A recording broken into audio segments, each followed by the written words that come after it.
Olá, querida, eu sou o pastor Jean Oliveira e nós vamos começar mais uma aula do nosso curso gratuito de teologia. Que a paz do Senhor esteja contigo, com a tua casa, com a tua família. E desde já no início desse vídeo eu já quero te pedir, se você ainda não é inscrito aqui no nosso canal, clique aí no botãozinho vermelho de se inscrever, para você se inscrever no canal. Ative o sininho das notificações para receber as próximas aulas quando eu postar. Todo domingo eu posto as aulas aqui no nível Master aqui no canal. E se você gostar, deixe também o teu joinha, o teu like, que vai nos ajudar muito, tá bom? Nós vamos estudar hoje o nível Master, a disciplina é Heresiologia. E hoje nós vamos estudar a aula de número 31 sobre seitas e heresias. O versículo inicial está em 2 Coríntios, capítulo 4, versículos 3 e 4, que diz assim: mas, se ainda o nosso evangelho está encoberto, para os que se perdem está encoberto, nos quais o Deus deste século, leia-se Satanás, cegou os entendimentos dos incrédulos para que não lhes resplandeça a luz do evangelho da glória de Cristo, que é a imagem de Deus. Então, o diabo trabalha muito para cegar o entendimento das pessoas. Não é por acaso que o apóstolo Paulo diz lá na carta aos Efésios, capítulo 1, verso 18, para ter os olhos do entendimento iluminados. Jesus disse que veio trazer a luz ao mundo, Ele mesmo disse, João 8,12, eu sou a luz do mundo, aquele que está em mim jamais andará em trevas. João 3, ele vai dizer também nesse sentido a Nicodemos, quem é da luz vem para a luz para que as suas obras sejam manifestas, mas há quem prefira as trevas do que a luz. E o diabo trabalha para cegar o entendimento das pessoas, distorcendo a luz do evangelho. Salmo 119, verso 105, o texto diz que a palavra de Deus é lâmpada para os pés e é luz para o caminho. Então, quando nós nos dedicamos a estudar, a compreender, a entender a luz do evangelho, o Espírito Santo vai fazendo com que a luz da palavra resplandeça nas trevas do nosso entendimento, e as trevas vão se dissipando. Já aconteceu com você de caminhar numa rua escura e lá no final da rua você ver uma luz pequena que você via de longe? Mesmo em meio à escuridão, aquela luz era visível. E assim vai acontecendo conosco. Quanto mais conhecemos e prosseguimos em conhecer, mais as coisas vão clareando, o entendimento vai se abrindo, a compreensão vai se ampliando, e aquilo que estava em trevas vai sendo dissipado e vai sendo trazido para a luz. Então, muito bem, na aula de hoje nós vamos estudar a respeito do espiritismo, da idolatria e da mariolatria. Então, muito bem, vamos estudar primeiro a respeito do espiritismo. O nosso país, o Brasil, é considerado, em termos de número, a nação que tem mais espíritas no mundo. O espiritismo, amados, ele surgiu cerca de 600 anos antes de Cristo, com um cidadão muito conhecido chamado Siddhartha Gautama, vulgo Buda. O espiritismo surge com Buda.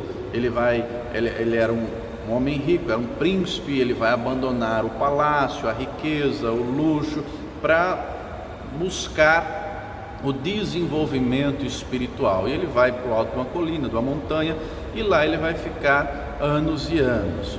E ele vai desenvolvendo uma linha de meditação, de reflexão, distribui vários ensinamentos que são amplamente difundidos, e ele vai desenvolver o espiritismo. Dentre outras coisas, ele vai dizer que as pessoas têm que reencarnar diversas vezes para cumprir o karma de vidas passadas. Nas vidas passadas errou, falhou, e tem que reencarnar para fazer o bem, para fazer aquilo que é certo. Só que no espiritismo budista é ensinado que uma pessoa pode reencarnar até como animal. Então, por exemplo, nessa vida ela é uma pessoa, aí morre, reencarna como um cachorro. Aí morre como cachorro, reencarna e volta como uma mulher. Morre, reencarna, volta como uma águia. Morre, reencarna, volta como um elefante, e assim por diante, E esse ensinamento Buda ficou conhecido mundialmente, mas o espiritismo veio ter assim uma ampla proporção e divulgação de âmbito mundial, não com o Buda. Ele ganhou uma nova roupagem muito mais ampla, através de um professor francês, Hippolyte Denisard Rivail, mais conhecido como Allan Kardec. Esse cidadão, o professor Hippolyte Denisard de Leon, né? Ele era um homem extremamente culto, ele era professor de diversas disciplinas. Naquela época a Igreja Romana dominava, soberana, não é? Na Idade Média, e o pensamento era governado pela Igreja Romana. Muito bem, o professor Hipólito era um homem de conhecimento, de entendimento, e ele foi convidado certa feita para participar de um evento, um salão fechado, que só iam pessoas cultas, nobres, e para ele presenciar também um evento, uma situação que eram chamados de mesas girantes. Aquilo em Paris era uma novidade, muito bem. E ele foi participar, e quando ele está lá, dali a pouco a mesa normal começa a girar e levitar. E ele, como era professor de matemática, de física, ele pensa, isso aí é um fenômeno físico muito simples. Certamente embaixo dessa mesa tem um ímã invertido, cuja, como diz o ditado, os opostos se atraem, agora os iguais se repelem. Então ele falou, isso é física simples. E quando a mesa vai girando e levitando, ele automaticamente vai embaixo da mesa olhar e não tinha ímã nenhum, não tinha nada, e aquilo chama a atenção dele, ele vai participar de outros bailes, de outras festas com esse fenômeno, até que convidam ele para ir na casa de uma médium, que lá havia uma revelação de um espírito falava através de uma médium. Até então ele um tanto quanto incrédulo, e aí foi, o espírito falou algo, e depois foi outra médium, falou, e foram falando. E um belo dia, ele estava na casa dele, conversando com a esposa, tudo mais. No dia seguinte ele vai falar com uma médium, e o espírito entra na médium, e o espírito revela tudo o que ele estava dizendo em casa com a esposa, e aquilo chama a atenção dele. Ele pensa, isso não tem como, só tinha eu e a esposa, como é que esse espírito está falando aqui? E o espírito se apresenta dizendo que é o espírito da verdade. Olha só como as coisas são, como o diabo trabalha. Eu sou o espírito da verdade. E esse espírito vai dizer para ele, eu quero através de você mudar o mundo inteiro. Naquela época, amados, a ciência era inimiga da fé, era inimiga, lembre-se da fé católica, né? Da igreja, não se podia ter pensamentos, ideias. Hoje é óbvio que nós sabemos que a ciência comprova o que a Bíblia diz. Até hoje, no século XXI, a ciência não derrubou nenhuma verdade bíblica. Pelo contrário, dia após dia, os cientistas estão descobrindo aquilo que a Bíblia já fala há milênios. Mas muito bem, esse espírito se identifica como o espírito da verdade e diz para o professor Hipólito que ele iria mudar o mundo, e ele começa a recolher aquele material que as médiuns psicografavam. Na realidade, elas eram possuídas por demônios, os demônios começavam a redigir, elas pegando folha de papel, escrevendo. Eu acredito que você já ouviu falar num médium muito conhecido no nosso país, chamado Chico Xavier, não é? Muito bem, iam escrevendo, psicografando. O professor Hipólito reúne todo aquele material psicografado, ele começa a estudar centenas de pilhas de papel, e ele começa ali a ter um pensamento, que ele tinha que pegar tudo aquilo e escrever um livro, e ele vai compilando aquele material, vai reunindo. Quando o material vai se aprontando, o espírito usa uma médium para dizer que ele deveria publicar aquele material como um livro, só que não deveria publicar no nome dele, Hippolyte Denisard Rivail de Leon, não, que o nome dele na realidade era Allan Kardec. E aí ele resolveu publicar o livro cujo autor era Allan Kardec, o nome que o espírito disse que era dele.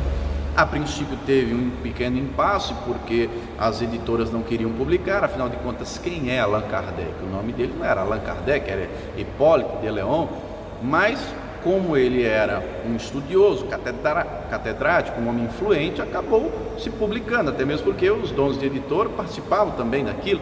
Publicou o primeiro livro, que é o Livro dos Espíritos, e ele foi desenvolvendo a doutrina espírita, cuja vertente mais ampla no nosso país é o chamado espiritismo kardecista, por causa do Allan Kardec, claro, né? E aí ele muda algumas coisas. O espiritismo budista falava em reencarnação de animais, já não tem mais reencarnação de animais, só em pessoa. A pessoa pode reencarnar, não é? O espiritismo budista dizia que tinha que reencarnar até atingir a perfeição e atingir o nirvana, que é o estado pleno da mente. No espiritismo kardecista já não tem esse negócio de nirvana, porque ele pega algumas coisas do evangelho e incorpora na doutrina espírita, não é? Fala que Jesus é o espírito mais evoluído, fala que os anjos são espíritos desencarnados, e vai desenvolvendo toda uma doutrina. Aqui na apostila, na página 1, fala a respeito das subdivisões do espiritismo. Fala do espiritismo comum, e aí dentro desse espiritismo comum vai ter a quiromancia, a cartomancia, a grafologia, a hidromancia, a astrologia. Fala do baixo espiritismo. No baixo espiritismo se tem o voodoo, candomblé, umbanda, quimbanda, macumba. O espiritismo científico, que tem o eclético, o esoterismo e o teosofismo. E por fim a vertente mais conhecida e mais ampla, que é o espiritismo kardecista. E o espiritismo kardecista, que é o mais praticado no Brasil, defende algumas doutrinas. Dentre elas, deixa eu ler aqui para você alguns: a possibilidade de comunicação com espíritos desencarnados, a crença na reencarnação, crença de que ninguém pode impedir o homem de sofrer as consequências dos seus atos, crença na pluralidade dos mundos habitados, a caridade é a virtude única aplicada tanto a vivos como a mortos. Deus, embora exista, é um ser impessoal habitando um mundo longínquo. Deus, mais perto do que os homens, estão os espíritos guias.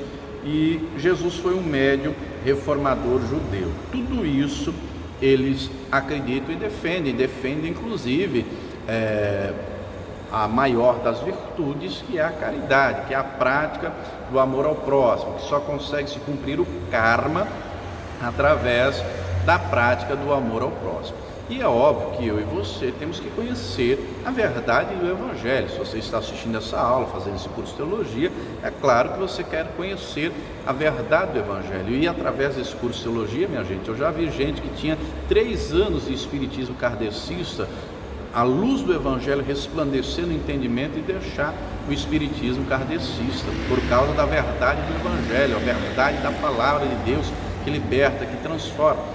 No kardecismo pegam algumas coisas do Evangelho, mas não todas. Por exemplo, no Evangelho segundo Allan Kardec não é falado a respeito do martírio de Jesus, que ele foi preso, foi açoitado, que ele foi crucificado. Só é mencionado Jesus falando de amor, falando de coisas boas, né? O primeiro livro do Allan Kardec foi o Livro dos Espíritos, que foi amplamente divulgado em Paris e na Europa inteira, o mundo inteiro. E depois ele escreve o Evangelho segundo Allan Kardec, que é a doutrina deles, que é a doutrina. Tem até um filme antigo, né, que é o Megido, dizem alguns, seria o Meguido. Se você puder, depois assista no YouTube, tem aí de graça. E fala do anticristo, enfim. E o anticristo diz assim: qual é a melhor maneira de trazer as pessoas para si, se não pelo estômago, pela barriga? Porque ele fazia obra social, ele dava as coisas para as pessoas. E assim o diabo também faz, não é? O diabo também faz. Se para ganhar a alma de alguém o diabo tiver que dar comida, ele dá. Se tiver que dar carro, dinheiro, ele dá. Se for cargo, status, ele dá. Porque ele não vê obstáculo para querer levar a alma de alguém para o inferno, né, junto com ele, para a condenação eterna depois. É por isso que eu e você temos que conhecer a verdade do Evangelho. Eu conheço pessoas que estavam no Espiritismo porque acreditava que aquilo era o certo, cresceu aprendendo aquilo, né, uma vida inteira sendo instruído, ensinado. Mas o homem de Deus, a mulher de Deus, tem que conhecer a verdade da palavra. Primeiro, eles falam, no Espiritismo é ensinado sobre reencarnação. A palavra de Deus não fala de reencarnação, porque o que é reencarnar? É o espírito, a alma voltar num corpo diferente. Na Bíblia ninguém reencarnou, Na Bíblia, quem morreu ressuscitou. Nós temos, por exemplo, no Antigo Testamento, com o profeta Elias, tem o filho da viúva de Sarepta, que está lá, primeiro livro de Reis 17, ressuscitou a criança. Segundo livro de Reis, fala do profeta Eliseu e da sunamita, o filho dela ressuscitou. No Novo Testamento, o Senhor Jesus ressuscita a filha do Jairo, que tinha morrido, ressuscita também o filho da viúva de Naim, que tinha morrido, ressuscita Lázaro, o mesmo corpo, não era corpo diferente. O próprio Senhor Jesus, ele ressuscitou com o mesmo corpo, ele não voltou com um corpo diferente, era o mesmo. Então a Escritura, a palavra de Deus, fala em ressurreição, não fala nada de reencarnação, não fala do espírito evoluir, até que não fala nada disso. Inclusive, o Espiritismo pega fragmentos do Evangelho de maneira distorcida. Por exemplo, o texto de João capítulo 3, está aqui na apostila, na página 2, quando Jesus fala com Nicodemos a respeito do novo nascimento, eles distorcem o entendimento bíblico. O novo nascimento que Jesus está falando aqui é um novo nascimento espiritual. O Nicodemos não entendia isso. Ele vai dizer: Senhor, mas como é que eu vou entrar no ventre da minha mãe e nascer de novo se eu já sou velho? Jesus vai dizer: quem é nascido da carne é carne, quem é nascido do Espírito é Espírito. Quem não nascer da água e do Espírito não pode entrar no reino de Deus. O que é que Jesus está falando? Quem nascer da água é ser batizado nas águas. O que é o batismo? É a demonstração pública de fé, é crer com o coração, falar com os lábios e provar essa fé através de uma atitude. Jesus diz: quem crer e for batizado será salvo. O batismo é uma confissão de fé pública. É óbvio, lembrando aqui, já para te esclarecer, quem crer e for batizado será salvo se morrer na hora. Se morrer na hora. A Escritura fala 3 vezes no Novo Testamento sobre a expressão será salvo. Romanos 10, Paulo diz assim: quem crê com o coração e confessar com os lábios será salvo se morrer na hora.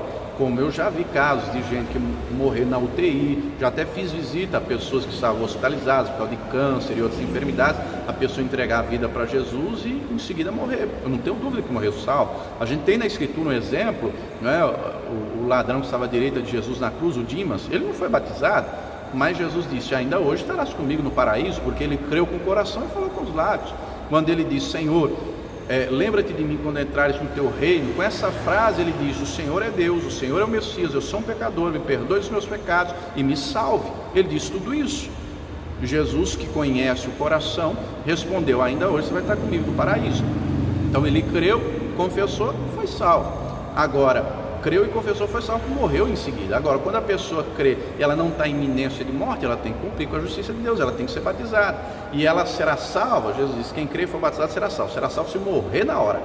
Se não morrer, aí entra lá em Mateus 24, aquele que perseverar até o fim será salvo. Manter a fé, a perseverança, a fidelidade até o fim é importante, para ter o entendimento correto. Então, voltando no texto de João capítulo 3, nascer da água é nascer, o batismo nas águas. Muito bem, representa um novo nascimento, morre, o corpo do pecado é sepultado e nasce um homem de Deus, uma mulher de Deus, lavado e remido, representa ali o sangue de Jesus, purificado, regenerado, justificado. Muito bem, aí tem que nascer do Espírito. O que é nascer do Espírito? É ter um entendimento transformado, o comportamento, o linguajar, os pensamentos, tudo.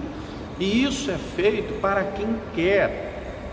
João capítulo 1, o texto vai dizer: todos quantos o receberam, deu-lhes o poder de serem feitos filhos de Deus aos que creem no seu nome.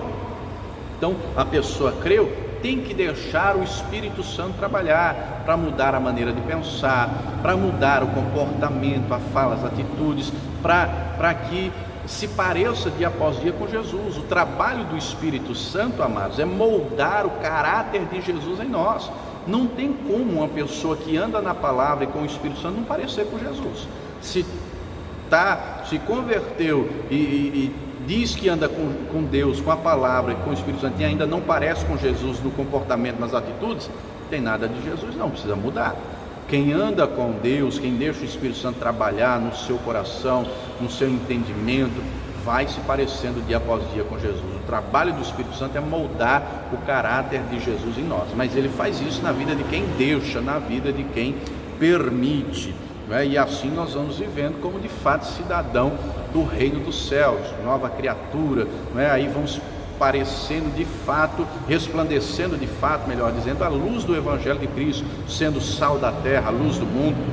Infelizmente, muita gente que até está como parte do corpo de Cristo, não é? Só está de nome, mas na prática não se vê a luz, não se vê o sendo sal de fato. E antes de apontar para alguém, lembre-se sempre que nós temos que olhar para nós mesmos, né? Estamos sendo sal de verdade, estamos sendo luz de verdade. Olhe para você, não pense no fulano, no ciclano, no beltrano, pense em você. Você está vivendo como ensina a Escritura. Então o homem de Deus, a mulher de Deus tem que conhecer a verdade da palavra para saber como falar, como instruir com alguém que seja espírita. Lembrando sempre, amados, a segunda carta de Paulo a Timóteo, Paulo orienta Timóteo, né, dizendo ao servo de Deus, segundo Timóteo 2,24, não convém contender, mas sim ser manso, né? As pessoas têm que ver Jesus em nós através do nosso testemunho, das nossas palavras, das nossas atitudes, e não com discórdia, com contenda, e disso Deus não se agrada. Disso quem gosta é o inimigo. A Escritura deixa claro que Deus abomina que se consulte mortos. Depois você pode conferir Deuteronômio, no capítulo de número 18, né, dos versículos 9 ao 14, um monte de coisas que Deus vai dizer que aquilo é abominação ao Senhor. Abominação. Muitas coisas que lá estão, os espíritas praticam, né? Consultam mortos, tem lá em Deuteronômio 18, 1 Samuel 28, Saul consulta, né? Vai consultar a mortos, quer falar com Samuel, né? E ali, amados, o texto deixa claro, não era Samuel de verdade, não. O texto diz que a vidente, né, a feiticeira, disse: vejo um ancião de dias coberto com manto. E o texto é claro em dizer: Saul entendendo que era Samuel. Saul entendeu que era Samuel. Em nenhum momento é dito: sou eu, né, Samuel. Não. O diabo, como viu que o Saul se convenceu de que era Samuel, aí o diabo vai dizer: sou eu mesmo, Samuel, e tudo mais. Amanhã você vai estar aqui comigo. E foi para o inferno, né? No outro dia, Saul se matou. Olha só que coisa trágica. Mas é necessário ter entendimento. O homem de Deus, a mulher de Deus, não tem que estar consultando, não é, a mortos. Não. Nós temos que consultar é o Deus vivo e todo-poderoso, né? Jesus morreu, mas ressuscitou e vive e reina para todo sempre. Então é fundamental conhecer a verdade do Evangelho para não cair no engano, quer seja do espiritismo ou de qualquer outro tipo de coisa que distorce a verdade do Evangelho. Mas muito bem, avancemos então. Falamos do espiritismo, vamos falar agora da idolatria. A idolatria está entranhada em diversas heresias, diversas seitas, né, em diversas coisas. E Deus proíbe, né? É mandamento, né? Deus deixa claro que é para adorar só Ele, amado de todo o coração, e para não fazer nenhuma imagem de escultura, nada que se pareça no céu, na terra, nada disso. E é interessante, amados, que a palavra vai ensinar não só na idolatria no sentido de um ídolo. O ídolo é uma imagem, não é uma escultura, mas a palavra vai além. A palavra vai falar, inclusive, Ezequiel 14, de idolatria no coração. O que é idolatria? É colocar qualquer coisa, pessoa, objeto no lugar de Deus. Isso é perigoso, né? Deus fala a Ezequiel que o povo dele tinha idolatria no coração, não o colocava em primeiro lugar. Se Deus não estiver em primeiro lugar na nossa vida, ele não tem lugar nenhum. E nós temos que ter cuidado. Tem gente que idolatra o marido, a mulher, que idolatra filho, que idolatra o trabalho, que idolatra qualquer outra coisa. Por quê? Como isso é demonstrado? Através de atitudes. Quanto tempo nós dedicamos ao Senhor, a palavra, a oração, e quanto tempo dedicamos a outras coisas, não é? Tem gente que deixa o Senhor lá, se der tempo ora, se der tempo medita, se der tempo assiste a aula, se der tempo assiste o curso de teologia, se der tempo faz o trabalho, deixa as coisas de Deus sempre. Não, querido, ou Deus é primeiro lugar ou ele não tem lugar nenhum. Então a idolatria não é só no sentido de imagem, né? De imagem também, que é o que é mais amplamente difundido, né? Tem um texto aqui do livro de sabedoria, que é um livro apócrifo, né? Eu acredito que você já assistiu, se você é aluno do curso de teologia, você já assistiu às aulas sobre livros apócrifos. Nós falamos sobre isso, mas tem aqui uma menção na página 3 da apostila sobre o livro de sabedoria, que é um dos livros que mais ataca a questão da idolatria. Deixa eu ler para você o que está aqui no livro de sabedoria, no capítulo 13, versículos 10 a 19. Olha o que diz aqui: mas são desgraçados, estou lendo o texto aqui de sabedoria de Salomão, capítulo 13, versículos 10 a 19. Mas são desgraçados e esperam em mortos aqueles que chamaram de deuses a obra das mãos humanas, o ouro, a prata, artisticamente trabalhados, figuras de animais, alguma pedra inútil, a que outrora certa mão deu forma.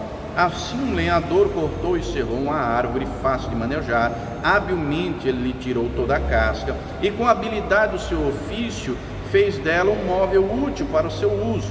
Com as sobras de seu trabalho cozinhou comida, e com que se saciou. O que ainda lhe restava não era bom para nada, não passando de madeira torcida e toda cheia de nós.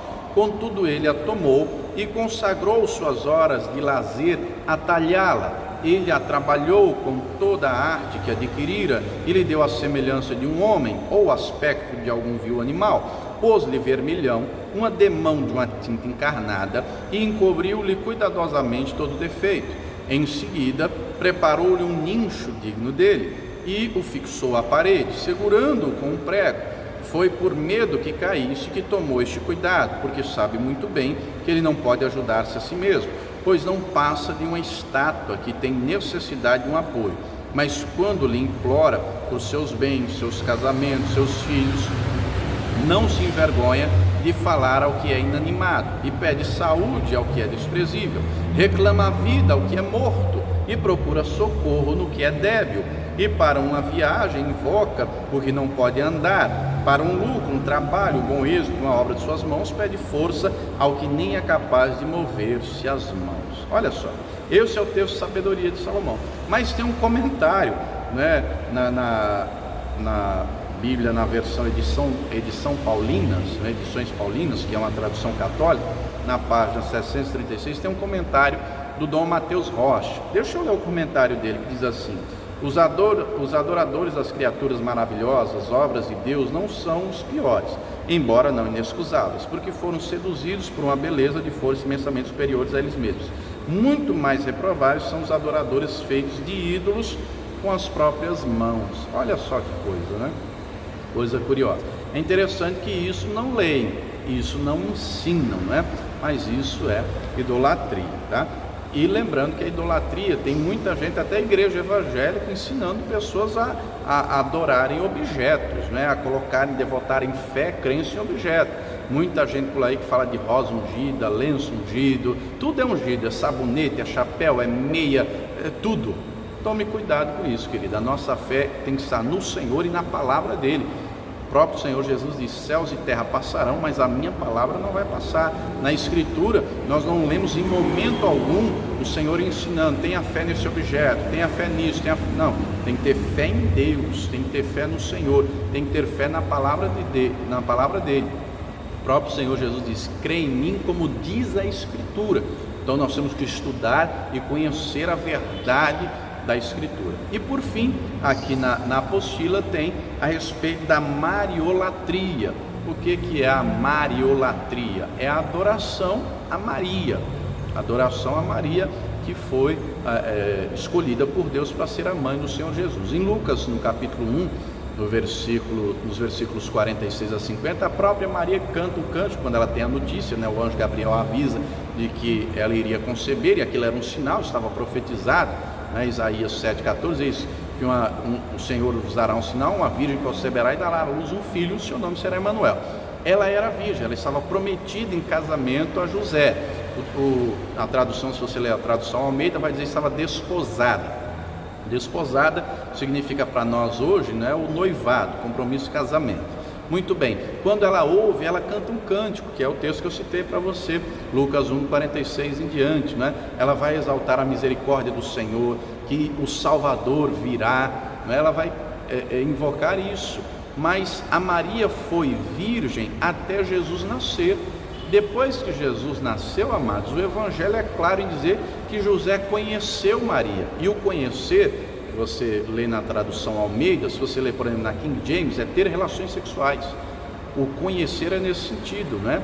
Esse é o sentido do conhecer na tradução Almeida. Se você ler na King James, na NVI, vai dizer teve relações sexuais. Depois que Jesus nasceu, Jesus é o primogênito, o primeiro, né? A Maria teve relações sexuais com José e nasceram outros filhos. Mateus capítulo 13, Marcos capítulo 1 vai dizer que nasceram 4 filhos, né? Nasceu José, nasceu Simão, nasceu Judas, o Tiago, fora as filhas mulheres. José consumou o casamento. E é interessante que nós não lemos em nenhum momento da Escritura o próprio Senhor Jesus se dirigindo a Maria como mãe. O Senhor o tempo todo fala com ela, mulher, mulher, mulher. Não que ele não tivesse respeito de maneira alguma, mas ele tem plena compreensão de que o ventre dela foi usado, né, para que ele nascesse. Ela é uma mulher de Deus, agraciada, escolhida, separada, sim, mas ela só foi virgem até Jesus nascer. Depois José consumou o casamento, né? E teve filhos e filhas com ela. E ela foi abençoada por Deus, porque no tempo dela, no tempo bíblico, uma mulher era considerada amaldiçoada, uma mulher que não gerasse, uma mulher que não tivesse filhos. Mas surgiu, né, muito tempo a idolatria pela Maria, inclusive aqui no nosso país, no Vale do Paraíba, lá no estado de São Paulo, foi encontrada mais de 100 anos atrás uma estátua, um pedaço de uma estátua sem cabeça. Depois os pescadores acharam a cabeça e disseram que era uma mulher. Aí chamaram aquela estátua de Aparecida, e aí começou aquela crença na Aparecida. Com base nisso, disseram que é a Maria, e não só no nosso país, mas em outros países, né? Em Portugal adoram a Maria chamando de Guadalupe, em outras nações como Sofia, enfim, só muda o nome dependendo da nação. Na nossa chamam de Maria, inclusive tem até um feriado, né, em comemoração à Aparecida. Tem uma cidade no estado de São Paulo que chama Aparecida, que tem o maior templo católico da América Latina. Tudo isso devotado a Maria. Mas a Maria na Bíblia foi uma agraciada, escolhida por Deus, né? Uma mulher de Deus, de oração. Mas não é ela que salva ninguém, não é ela que liberta, não é ela que transforma. Não foi a Maria que morreu por mim e por você na cruz.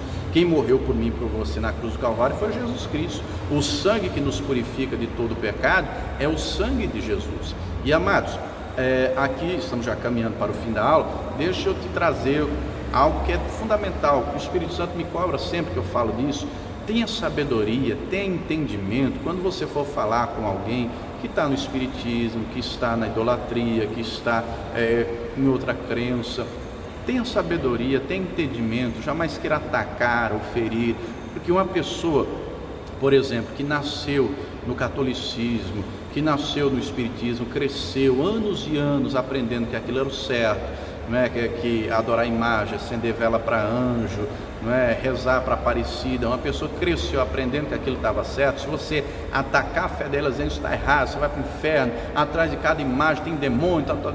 Embora tudo isso seja bíblico, né? Porque a Escritura diz, atrás de cada imagem tem demônio, mas tenha sabedoria de como falar. Lembre-se, quem convence é o Espírito Santo. Não é por força, não é por violência. Nós temos que mostrar o amor de Jesus, a verdade do Evangelho, né? E atrair as pessoas e não repelir, e não querer mostrar eu sou salvo, você não é, eu vou para o céu, você vai para o inferno. Isso é farisaísmo, isso é hipocrisia.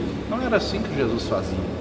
Ele levava as pessoas a ter entendimento, né? A intenção era sempre salvar. Ele mesmo disse, né, que não veio para os sãos, mas sim para os doentes, os enfermos, os pecadores. Ele veio trazer a luz do Evangelho. E eu e você conhece o Evangelho, que está aprendendo, né, o Senhor está abrindo o teu entendimento através desse curso de teologia. Tenha sabedoria, né? Tem gente que quer abrir a cabeça do outro e enfiar a Bíblia dentro. Não é assim que funciona, né? Ore primeiro, peça sabedoria a Deus. Como diz lá Colossenses 4, 6, as nossas palavras têm que ser sempre agradáveis, temperadas com sal, com sabedoria, para que quando falarmos, não seja nós, mas o Espírito Santo através de nós. E é o Espírito Santo que vai convencer a pessoa, que vai abrir o entendimento dela. Mas tudo isso tem que ser feito com amor, tem que ser feito com amor, como o Senhor Jesus fazia. Então faça dessa maneira, que eu tenho certeza que através de você outras pessoas vão deixar o espiritismo, o catolicismo, outras seitas e heresias, e vão conhecer a luz do Evangelho, como diz Paulo em Romanos 1,16. Não me envergonhe do Evangelho de Cristo, porque é o poder de Deus para a salvação de todo aquele que crê. Nosso papel é levar o Evangelho de Cristo. Amém? Você tem aprendido, compartilhe com os outros, compartilhe para que a luz do Evangelho resplandeça e mais vidas sejam salvas, abençoadas e edificadas, tá? Eu vou ficando por aqui, espero que este conhecimento, esta aula tenha te ajudado, contribuído para o teu crescimento espiritual. Que Deus abençoe você, a tua casa, a tua família. Mais uma vez eu te peço, se você não é inscrito aqui no canal, clique no botãozinho vermelho de se inscrever, ative o sininho das notificações para receber as próximas aulas quando eu postar. Todo domingo tem aula, eu posto as aulas aqui do nível Master aqui no canal. E se você gostou, deixa aí o teu joinha, o teu like, deixa aí também um comentário, o que é que você gostou, o que você aprendeu, o que chamou sua atenção. E um último pedido, torne-se um pregador do telhado, nos ajude com essa obra, contribua. Eu vou te dar agora um importante recado, se torne um pregador do telhado, tá bom? Deus te abençoe e viva o Senhor Jesus. Você também é nosso convidado a se tornar um pregador do telhado. Os pregadores do telhado são aqueles que contribuem com essa obra, para que esse curso de teologia, esse curso gratuito de teologia aconteça. Você também é nosso convidado a se tornar um pregador do telhado. São aqueles que fazem doações, não é? Você pode doar depositando a tua oferta no Banco Bradesco, agência 1074, conta 35333, dígito 7. Vou repetir, agência 1074, conta 35333, dígito 7, isso no Banco Bradesco. Você também pode contribuir através do Banco Itaú. No Banco Itaú, agência 0355, a conta é 07777, dígito 7. Vou repetir, Banco Itaú, agência 0355, conta corrente 07777, dígito 7. Se você precisar, o CNPJ da Paz e Vida é, anote aí, 52844-412, 1000 ao contrário, 01. Vou repetir, o CNPJ da Comunidade Cristã Paz e Vida, 52844-412, 1000 ao contrário, 0.